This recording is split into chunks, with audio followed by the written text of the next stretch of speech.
All right, so indulge me for a second. Um, recall something. So if you have a vector, we can think of it as a projectile if you'd like. So you have some type of projectile launched. Now, for now, it'll be launched from the origin, but launched at time zero, and let's just assume that it makes some angle theta with the horizon. Okay? Now, we know we know that we can build that vector v. We can build it from its x and y components, correct?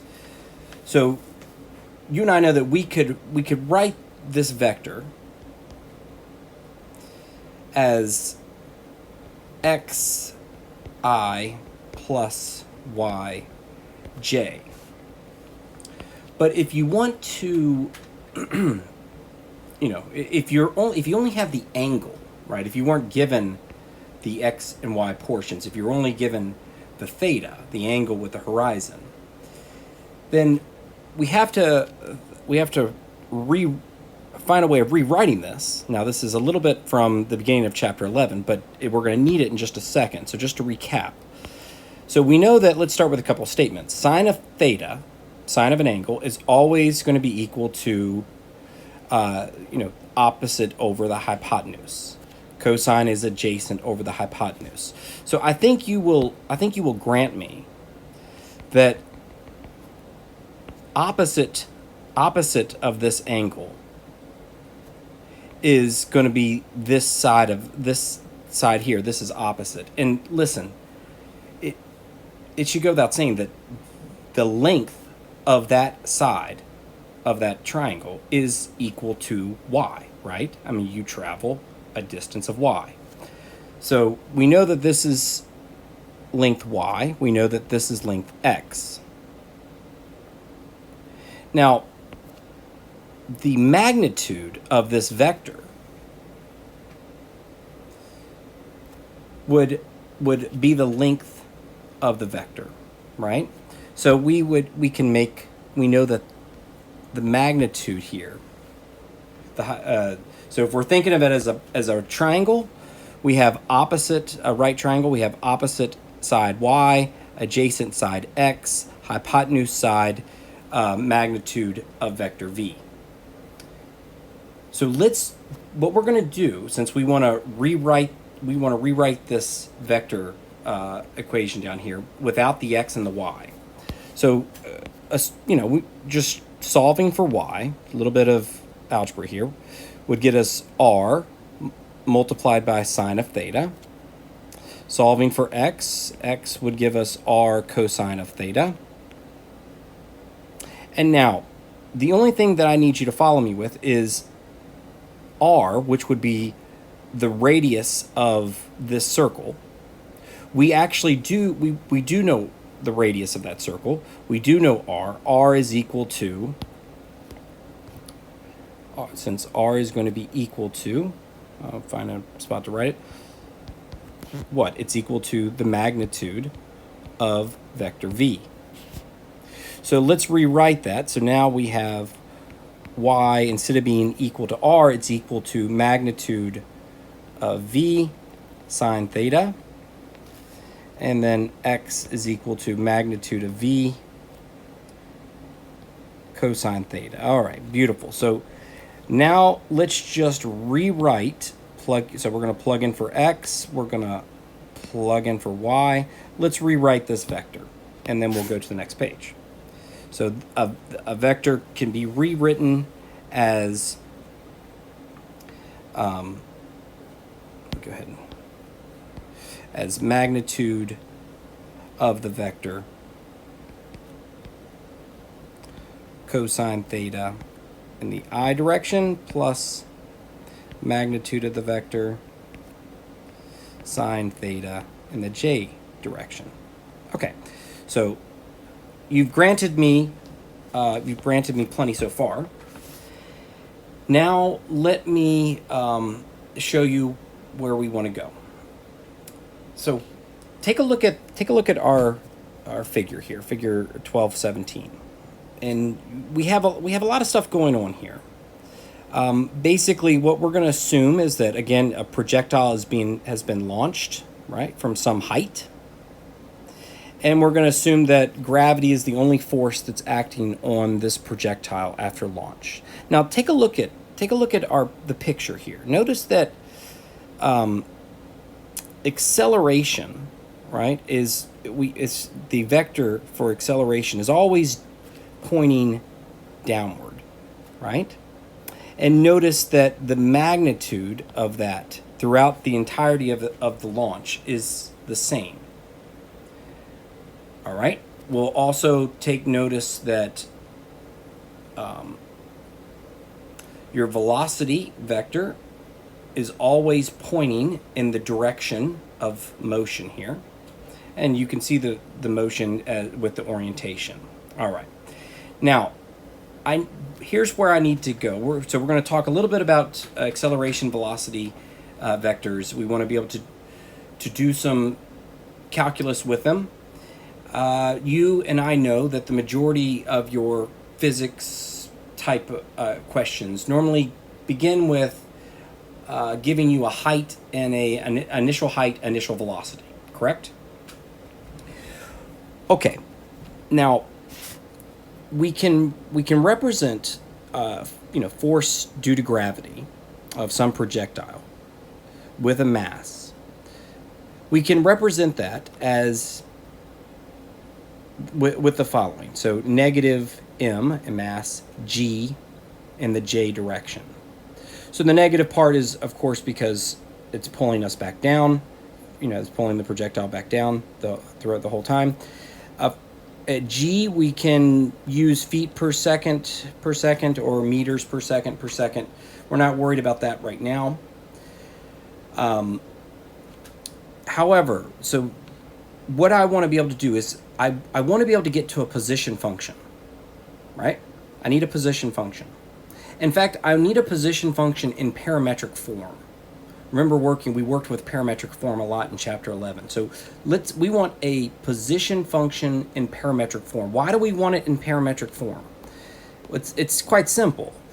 If you think about it, if you were to throw something, just a rock or something like that, in rectangular form, you could always find the vertical distance and the horizontal distance, but you would never know at what time was this rock this vertical distance and this horizontal distance. Do you understand that you're limited in rectangular coordinates? You're limited to either vertical, time and height, or height and horizontal distance, but you never have all three. You never have the vertical distance, the horizontal distance at the time it occurs. That's why we need parametric.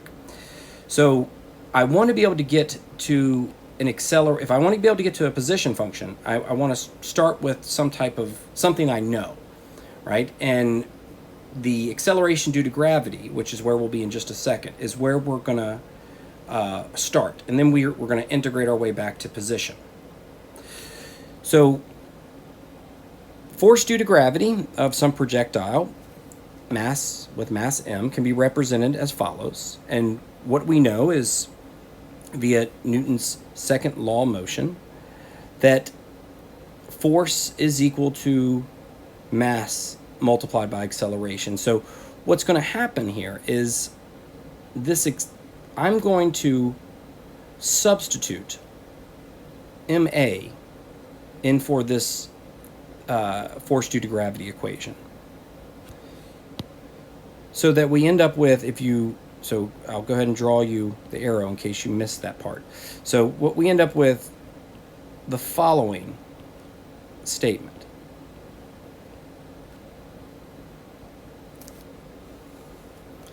And now, of course, what's going to happen is I'm just simply going to divide both sides by m.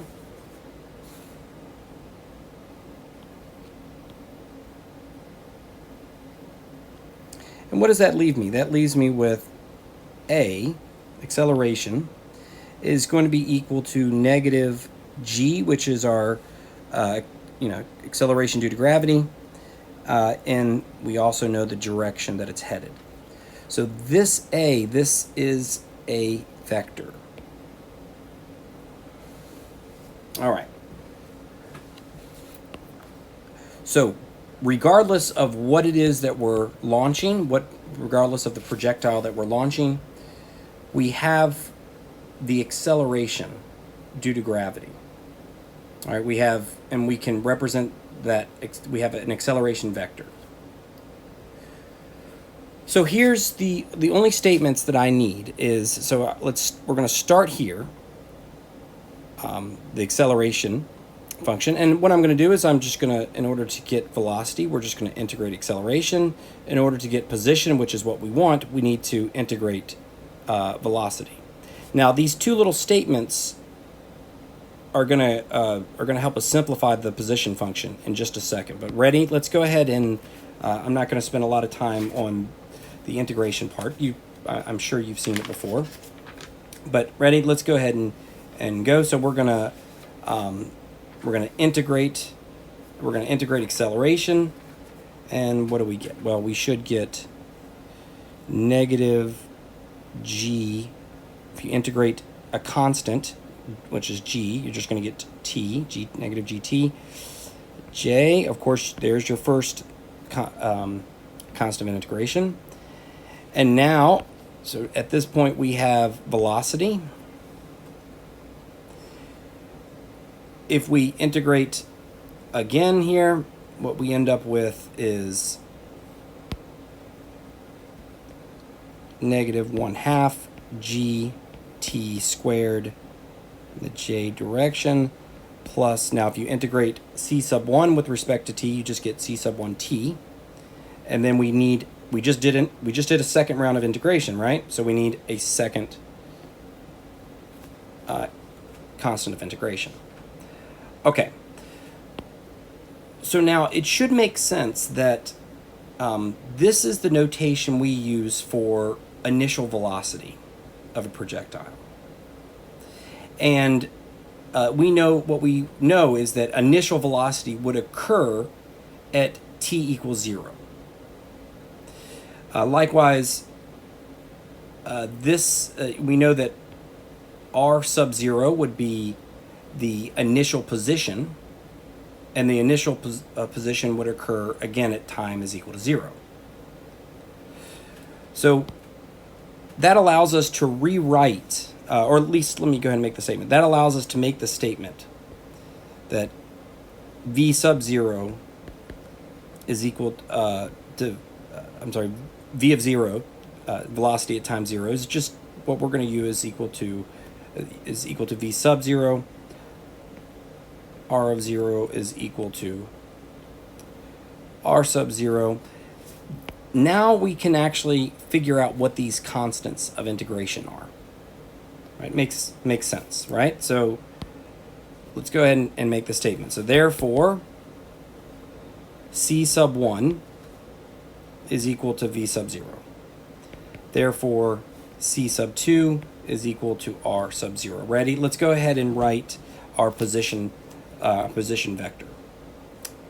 I said position function. Let me write that, position vector. All right. So position vector r of t is equal to as follows.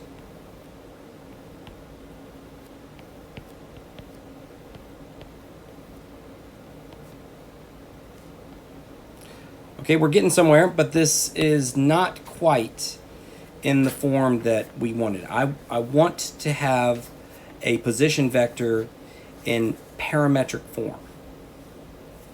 So I can get there fairly quickly. I want you to see if you can follow me. So normally when we talk about initial height, we use an h, right? So if a projectile was launched from this height, we normally we use notation h to represent initial height. But what if you wanted to represent height as a vector? How would you represent, so R sub 0, right? That's R sub 0. This would be the initial height. How would you think of initial height as a vector? Well, by definition, height is going to be we're talking vertical direction, right? So the I component, let me see if I've written everything correctly. Yeah, so the I component is going to have no bearing on initial height. It's just initial height. If you're going to write initial height as a vector, initial height can be written as, let's see if you agree with me,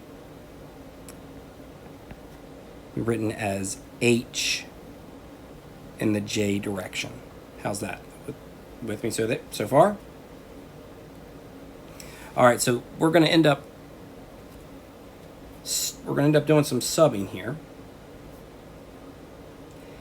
And now, how do we represent our initial velocity? Well, don't you recall that you can always represent a vector? The very first page was to show you that you can represent a vector as follows. So the magnitude of v sub 0 cosine of theta in the I direction plus the magnitude of v sub 0 sine theta in the j direction. All right, so that was the very first thing we did here. So now we have one more round of substitution here. But after you've done that, and I'm not going to work all that subbing out, but after you've subbed, at that point, what you have is a position vector for a projectile. We have it in this parametric form only. Yeah, so in the parametric form, so let's go ahead and take a look at it. So your position vector, right? So the position of your projectile at some time is going to be equal to, here's our I component, v sub 0 cosine theta t in the I direction. Now let's look at our j component. It's going to be initial height plus v sub 0 sine of theta t minus half gt squared. Ready? So at this stage, we're going to answer the one and only problem of this section. It is before we tackle it, it is worth making sure you notice some key ideas here. So notice that the acceleration vector and the velocity vector are always orthogonal to one another, right? They're always perpendicular. Of course, always, again, we've already stated acceleration is always pointing downward and velocity is always pointing in the direction of motion. Two just really important ideas. Now, let's see if we can, what I might do is I might start this question, read through it, and then do a second video where we answer it. But so in that way, if you would like, you could try the problem on your own. It's a good problem. It reads as follows. It says, a baseball is hit 3 feet, my apologies, I can't highlight very well. A baseball is hit 3 feet above ground level at 100 feet per second at an angle of 45 degrees with respect to the ground. So there we go. So point of contact is right here. That's when this baseball was hit 3 feet above the ground. Now it was at an angle of 45 degrees with the ground, and we even know the magnitude of that hit, right? It was hit at 100 feet per second. So we got using our picture. So what are the questions that we want to know? So the questions they want from us is we want to find the max height reached by the baseball. So that would be the first job, right? So the max height ever reached by the baseball. The second part of the question is, will it clear a 10-foot fence that's 300 feet from home plate? Right, so part B of this is it a home run, basically?